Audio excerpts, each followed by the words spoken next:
গাজা ও লেবাননে মুসলমানদের উপর ইসরায়েলি বাহিনীর বর্বরতা বন্ধে মার্কিন প্রেসিডেন্ট ডোনাল্ড ট্রাম্পকে জোরালো পদক্ষেপ নেওয়ার আহ্বান জানিয়েছেন কাতারের আমির Sheikh Tamim bin Hamad Al Thani.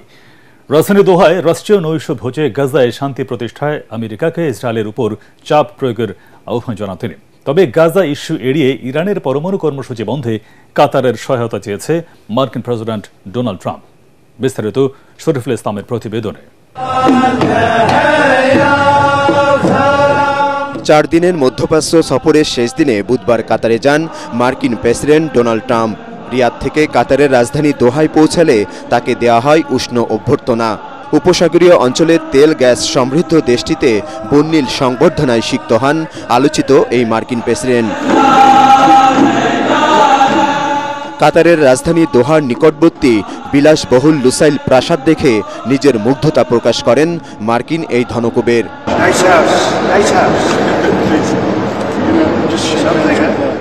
এ সময় কাতারের আমির ও তার স্ত্রী রাজকীয় নৈশভোজে আমন্ত্রণ জানান ডোনাল্ড ট্রাম্পকে।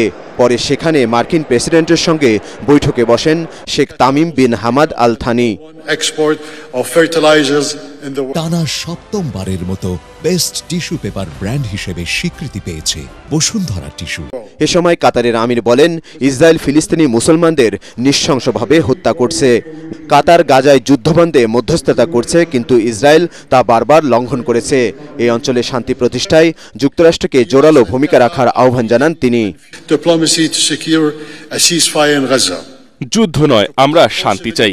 গাজায় যুদ্ধবিরতির জন্য আমাদের কূটনীতিকরা প্রাণপণ চেষ্টা করে যাচ্ছে। ইসরায়েল নিষ্পাপ শিশু ও নারীকে হত্যা করছে। এই নৃশংসতা বন্ধ হওয়া প্রয়োজন। ফিলিস্তিনের পশ্চিম তীর, ইয়েমেন ও লেবাননে শান্তি ফেরাতে আপনাকে উদ্যোগ নিতে হবে।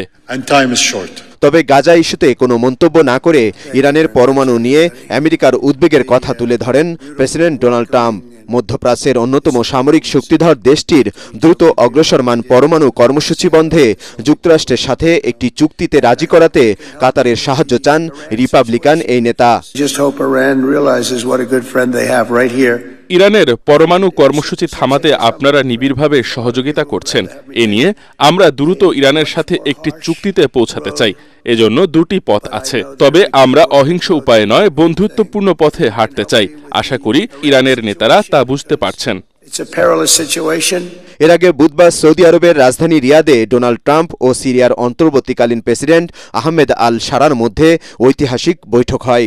এ সময় সিরিয়ার উপর থেকে নিষেধাজ্ঞা তুলে নিয়ে দেশটিতে নতুন দিনের সূচনার প্রতিশ্রুতি দেন মার্কিন প্রেসিডেন্ট।